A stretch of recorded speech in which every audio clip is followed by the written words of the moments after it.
Jack F4 chewing மிஷினில் வந்து lift her problem. அதாவது மேலே வந்து ஃபூட் வந்து இந்த லிஃப்டரை கீழே நீல் லிஃப்டரை தூக்குனா மேலே வந்து வேலை செய்யலை, ஃபூட்டு வேலை செய்யலை அப்படின்றப்ப நீங்கள் இங்கே பார்க்க வேண்டியது என்னென்னா, இந்த இடத்துல ஒரு ஸ்க்ரூ இருக்கு இல்லையா, இதை பார்க்கணும். இது வந்து ரொம்ப லூஸ் ஆகி மேலே டச் இல்லாமல் கீழே இறங்கி இருக்கும். அதை நீங்கள் கவனிச்சிருக்க மாட்டீங்க. இந்த ஸ்க்ரூவை நீங்கள் வந்து மேலே நல்லா இந்த லூஸாக இருக்கிறத கொஞ்சம் மேலே தூக்கி விடணும். நல்லா தூக்கி விட்டு இந்த நட்டை எவ்வளோக்கு எவ்வளோ டைட் பண்ணுறீங்களோ அது அந்த இடத்துல அட்டாச் ஆகும். இன்னொரு காரணம் பார்த்தீங்கன்னா, இந்த ஸ்ப்ரிங்கில் ஒரு சைடு இந்த மூலையில் இருக்கு இல்லையா, இது வந்து இப்படி ஸ்ட்ரைட்டாக போய் வளைஞ்சு அந்த மேலே இங்கே ஒரு கொக்கி மாதிரி இருக்கும், அதில் கரெக்டாக இருக்கணும். அந்த இது உங்களுக்கு இத்து உடஞ்சிருக்கலாம். இல்லைன்னா வந்து இந்த சைடு வருது இல்லையா, இங்கே இந்த சைடில் பார்த்தீங்கன்னா இந்த இடத்துல இது மேலே இதாகும். இதில் 2 கம்பியில் ஏதாவது ஒன்று உங்களுக்கு உடஞ்சிருக்கலாம், இல்லைன்னா வந்து லூஸாகவே ஆகிருக்கலாம், அது ஸ்ப்ரிங்கே போயிருக்கலாம். அந்த மாதிரி இருந்தாலும் உங்களுக்கு அந்த கீழே இருக்கக்கூடிய நீல் லிஃப்டர் வேலை செய்யாது. இப்போ இதில் என்னென்னா, இந்த பக்கம் காமிச்ச ஸ்க்ரூ மாதிரி இந்த பக்கம் ஒன்று இருக்குது பார்த்தீங்கன்னா தெரியும்.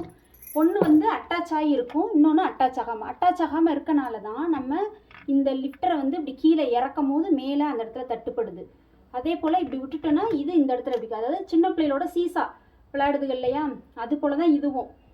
அதை பார்த்துக்கோங்க. உங்களுக்கு வேலை செய்யலைனாலே நீங்கள் இது லூஸாக இருக்கான்றது மட்டும் பாருங்கள். இந்த ஸ்க்ரூ வந்து ஃபுல்லாமே லூஸாகி இறங்கியிருக்கும், அது நமக்கு தெரிஞ்சிருக்காது. அதனால் இந்த ஸ்க்ரூவை நல்லா டைட் பண்ணுங்கள், அது ஒன்று போதும். அது போக உங்களுக்கு இங்கே கீழே வரக்கூடிய அந்த லிஃப்டரோட பொசிஷன், இது வந்து உங்களுடைய நீல் கரெக்டாக படுற மாதிரி, முட்டி படுற மாதிரி நீங்கள் வச்சுக்கிட்டாலே போதும். வேறு பக்கம் திரும்பி இருக்குது, அந்த சைடோ அல்லது இந்த சைடோ திரும்பி இருக்குது அப்படின்னா மட்டும்தான் நீங்கள் இந்த ஸ்க்ரூவை வந்து லூஸ் பண்ணிவிட்டு நீங்கள் வந்து கரெக்டாக ஏற்ற மாதிரி வச்சுட்டு திரும்ப டைட் பண்ணிக்கிட்டிங்கன்னா கரெக்டாக இருக்கும். அது போக மேலே வந்து நான் சொல்லியிருக்கேன், இந்த இடத்துல ஒரு கம்பி மாதிரி போகுது இல்லையா, இது வந்து மேலே மெயின் வந்து அதுதான். இது வந்து இந்த இதோட அட்டாச் ஆகிருக்கும், இந்த கம்பி மாதிரி வருது. இந்த வர கம்பி இருக்கு இல்லையா, இதுதான் வந்து இந்த லிஃப்டரை வந்து நம்ம இப்படி இது பண்ணும் போது அதோட அட்டாச் ஆகணும். இது வந்து உங்களுக்கு ஒவ்வொரு நேரம் இந்த கம்பி வந்து பழைய மிஷினாக நீங்கள் வாங்குறீங்கன்னா இருந்தால் அந்த இது இருக்காது. அது இந்த மேலே ஹெட்டை நம்ம சாய்ச்சிட்டு பார்க்கும்போது அதில் ஒரு கருப்பு கொண்ட மாதிரி இருக்கும், அதுதான் அது மேலே வந்து க்ளோஸ் ஆகியிருக்கும். அதோட கம்பி தான் இது. அதனால் நம்ம நிறைய இடங்களில் செக் பண்ணணும். இந்த இடத்துல இங்கேன்னு, அது போக இந்த ஸ்க்ரூவெல்லாம் நீங்கள் கரெக்டாக இருக்கான்னு பார்க்கணும். இந்த ஸ்ப்ரிங்கை மெயினாக கவனிக்கணும்.